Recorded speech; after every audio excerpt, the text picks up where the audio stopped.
Hey, it's Jack from Jack Lee Real Estate and the Online Real Estate Academy. Thank you so much for joining us today. I've missed you. I haven't done a live stream in about a week and a half or so. I've missed you. And today we're going to talk about how savvy people in the real estate industry are now realizing that the NAR settlement is a trap. The NAR settlement is a trap. It was set up to be basically a whack-a-mole situation. So, it solves one problem, but NAR comes back in a different version over here. And there are some wise people in the business, starting with me, that realize that maybe we should stop playing that game, right? Maybe we should come up with a rules package, as I like to say, that doesn't involve the potential antitrust litigation in the future, rather than playing whack-a-mole where they got us here, but we're going to come up there. Stop playing that game and actually obey the rules as determined by the Department of Justice. So we had the other day this article, which I noticed. I was trying to find this on the Inman page. Yesterday, Inman splashed this as their top story. And then today, it was buried way at the bottom of the home. It was still on the homepage, to be fair, but it was buried way at the bottom. And Next Home CEO, James DeWiggins, who's a kind of like a thought leader, like me. And he said something that basically I said on this channel. Now, I'm not saying that I said it first or anything like that, but I might have. But we're of two minds, I guess. And he said that there's a stupid part of the commission settlement. And what is the stupid part? The stupid part is that it continues to allow for the sharing of commissions. Next Home CEO James DeWiggins spoke at the inaugural Inman Connect in Miami on Tuesday, arguing that clinging to the current status quo when it comes to commissions is a recipe for disaster, especially for sharing commissions. Let's get down to the meat of the article. The seller has the right to pay the buyer's agent compensation and can also offer a concession. NAR negotiated that, so technically you could collect compensation as you do today. That still exists. You just can't publish it in the MLS. I think that's the stupidest idea ever. DeWiggins made the comment, argue that the discussion of opportunity of sharing commissions is going to be a mess. The buyer rep agreements will be so one-sided to the brokerage that consumers are going to say, I didn't know I signed that. That's actually a good point, because there are going to be some buyers that end up suing their agents over the commission.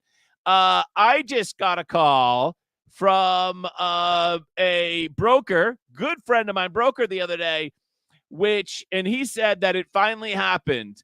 I made this video last year. A stupid agent will do this next year. And it did happen. It happened. Oh, what happened, Jack? An agent showed a buyer a house, and he just assumed that it was going to come with the commission. And remember, you could always offer it as low as $1, and then last fall they changed it to as low as $0. So this house for sale, which they sent in a offer, got accepted. In the MLS, there's no buyer side commission offered. It says 0, which is legal. It used to say as low as $1. And so now this agent is like, dude, where's my commission? So it happened. I love that. When I made that video last year, I was like, some stupid agent is not going to read the MLS. And it's already happened. So what are they saying? What is Mr. DeWiggins saying? Well, he is saying effectively the same thing that this Real Estate News article covers. Stop sharing broker commissions to steer, pun intended, clear of trouble. Now, here in the Real Estate News article, they're using this phrase consumer-centric. What they really mean is to decouple commissions. I don't know why they didn't say that, but that's the new buzzword, consumer-centric. A consumer-centric approach to buy-side commissions is better for all agents, industry leaders say. Here's why, what you need to know about the Department of Justice. So in this article, they're basically saying that if you want to steer out of trouble in the future, it's better to have your buyer agent pay you directly, as noted by T360 CEO Jack Miller and Ed Zorn, who's the MLS executive out in California. Full disclosure, you should know that Jack Miller is, I think, the owner of Real Estate News, to be fair. So T360, I'm pretty sure, owns Real Estate News, or they're somehow connected financially. So you should be aware of that. But the buzz here is consumer-centric, but effectively what they're saying is decouple commissions, which is exactly what the Department of Justice is saying. Let me just pull this article up.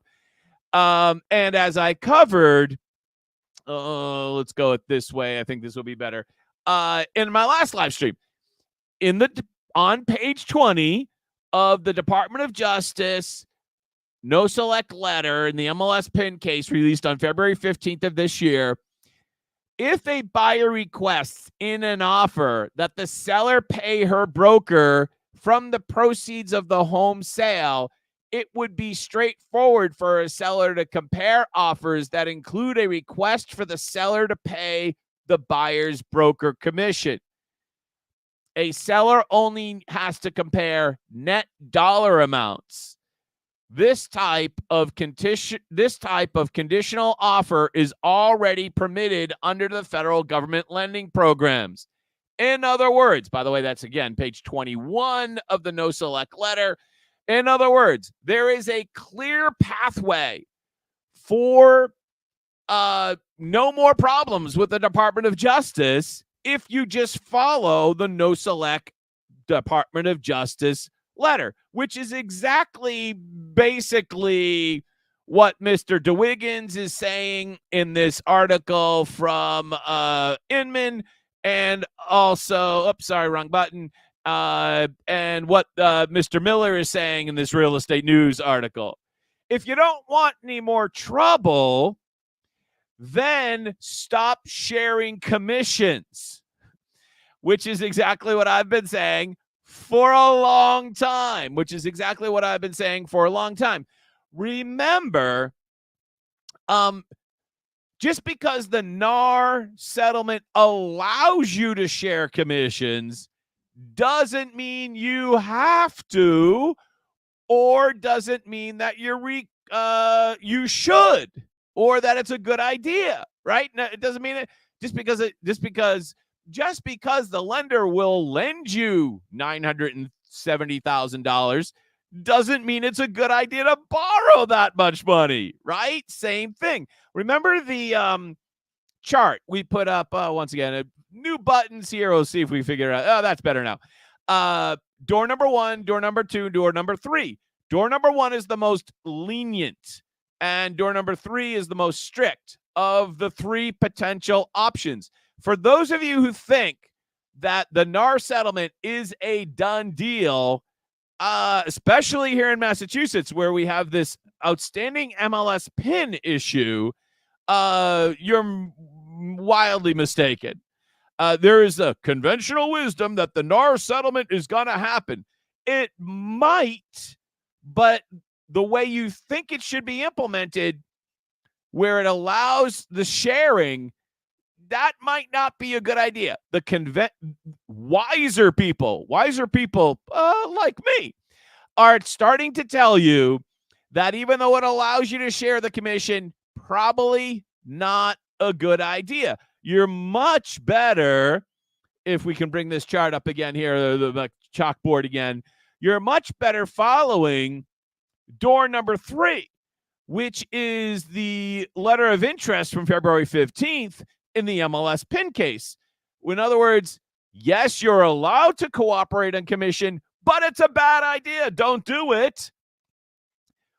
And follow the instructions as provided in the, let's see if I bring it up again for you here, statement of interest. In the statement of interest, where it says here, right here, it's crystal clear. If you want to see it, if a buyer requests that in an offer that the seller pay her broker commission from the proceeds of the home sale, it would be a straightforward seller to request from the seller to pay the buyer's broker. In other words, the agency is not paying the other agency. The seller is paying the commission, not from agency to agency. Right now, just so that you're crystal clear on this, let's just say the commission is total 5%. Technically, the seller pays 5% to the listing agency. And then the listing agency pays a portion of that, let's just say 2.5%, to the buy-side agency. That's technically how the money flows right now. What the Department of Justice is saying, and what I think Mr. DeWiggins and Mr. Miller are also recommending, is that the buyer in their offer requests that the seller pay the buyer side agency. Therefore, technically, the agencies are not cooperating on commission. Oh, and according to the Department of Justice, that is currently allowed under federal lending guidelines. So you don't need a bunch of seller concessions or anything like that. And it's negotiable, right? That's basically what they are saying. I'm recommending that I'm moving forward, or about to recommend that specifically to my agents, that even though the NAR settlement would allow you to cooperate, maybe not a good idea. Remember, the NAR settlement is not drafted by the Department of Justice. The NAR settlement is drafted by NAR and the plaintiffs who want their money, right? Especially the lawyers that want their money. And the reason why I'm just holding off on my own personal recommendation to my own agents is because we still, especially here in Massachusetts, I love your comments, by the way, especially here in Massachusetts, we do not have a resolution to the MLS PIN case. On Friday the 24th, Friday's the 24th, I'm pretty sure, the plaintiffs get to respond to this Department of Justice letter of interest letter on February 25th, February 15th, DOJ issued their letter, and now the plaintiffs get to respond. So I'm hoping that I'll have a new video for you probably early next week about what the plaintiffs say about the DOJ letter. That will probably be the next video on this topic once we kind of figure out how to download it from the very exciting federal court system, which is like the most non-transparent thing in the world. But aside from that, this would probably be my next story, is what the plaintiffs say about the Department of Justice letter. Again, if you think that the NAR settlement is written in stone, that it came down from some tablet, I don't think so. Especially here in Massachusetts, where we have at least 3 rules packages that have not been reconciled. And once again, I hear the words of my mom. Just because everyone else does it, John, doesn't mean that you have to, right? All right, let's see. We have some comments here. Oh, we have at least one. Let's pick up Uber Realty. As Mrs. Grump said, stupid is as stupid does.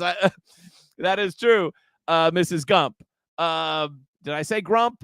I meant Gump. But I hope you don't mean that about me, Uber Realty. So I know you don't.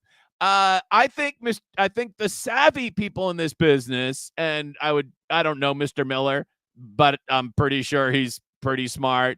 And I don't know Mr. DeWiggins, but I've consumed his content for sure. And thank you, Brian from Florida, for bringing him to my attention sometime in the middle of last year. Thank you, Brian. So that's where we're at. Just because everyone else does it or is allowed to do it doesn't mean it's a good idea to do it, right? By the way, this guy is back with another video. Mr. Lamacchia seems obsessed with Rob Hahn. I'm not going to play this video. Don't worry. I'm not going to play it. But he just released another video about Rob Hahn because Anthony's premise is that your fiduciary responsibility to your client requires you to steer them or threaten to steer them, or the fear of steering. That's basically Anthony's theory. That steering is required, that your fiduciary responsibility requires you to threaten your client with steering and or actually steer them. That's Anthony's. So he's off his rocker. Remember, in like something that I can't even explain, but somehow Kevin Sears, the president of NAR from Massachusetts, Springfield, Massachusetts, nice guy. Somehow he just merged his agency with Anthony Lamacchia. So basically Kevin Sears now works for Anthony Lamacchia. Can't make this shit up. All right. Did I just swear on this? I can't believe I just swore. Anybody else with a comment? All right. So that is the update from now. My strong recommendation is you start to think about following the DOJ recommendation on page 21 of their no select letter.